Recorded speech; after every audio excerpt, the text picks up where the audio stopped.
সম্মানিত ভিউয়ার্স, এই যে আমি আপনাদেরকে দেখাইছিলাম যে আলকুশি বীজটা আপনার রোদে শুকানোর পরে একটু ব্ল্যাক কালারের মতো হয়ে গেছে, কপি কালারের মতো, এবং ভাঙানোর পরে কেমন কীরকম কালার দেখা যায় সেটা আপনাদেরকে দেখাইতে চাইছিলাম। এই দেখেন, অনেকটা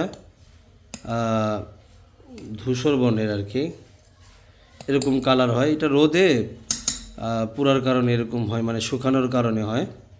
এটা হবেই। যদি রোদে না শুকানো হয় তাইলে মনে করেন যে কালারটা কিছুটা চেঞ্জ হবে, হ্যাঁ, তখন অন্য কালার আসবে। তো এটা হচ্ছে জংলা আলকুশি পাউডার।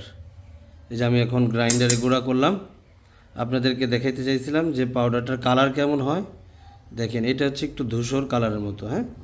আর আলকুশি তো বিভিন্ন রকম হয়, কালো আছে, একদম কুচকুচে কালো আছে, আবার চকরা বকরা আছে। তো এইগুলো বিভিন্ন, এটা নিয়ে আপনারা অনেকেই বিভ্রান্ত হন যে কি কালারে হতে পারে আলকুশিটা। তো এই যে আমি আপনাদেরকে দেখাচ্ছি যে অরিজিনাল জংলা আলকুশি, আমার যেটা আমি সংগ্রহ করেছি, এটা শুকানোর পরে এই যে পাউডার করেছি, এটা ধূসর কালার হয়েছে, হ্যাঁ, একটু সাই কালারের মতো। আর এইটা হচ্ছে আপনার মানে কপি কালারের মতো হয়ে গেছে। তো যাই হোক, সম্মানিত ভিউয়ার্স, আপনাদেরকে অরিজিনালটা দেখাইতে পারলাম যে জংলা আলকুশি আসলে দেখতে কেমন।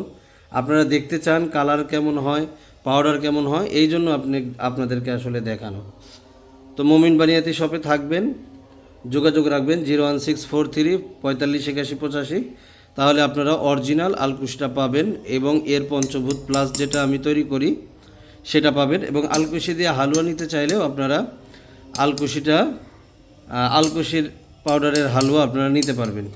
আসসালামু আলাইকুম রহমতুল্লাহি ওবরাকাতুহু।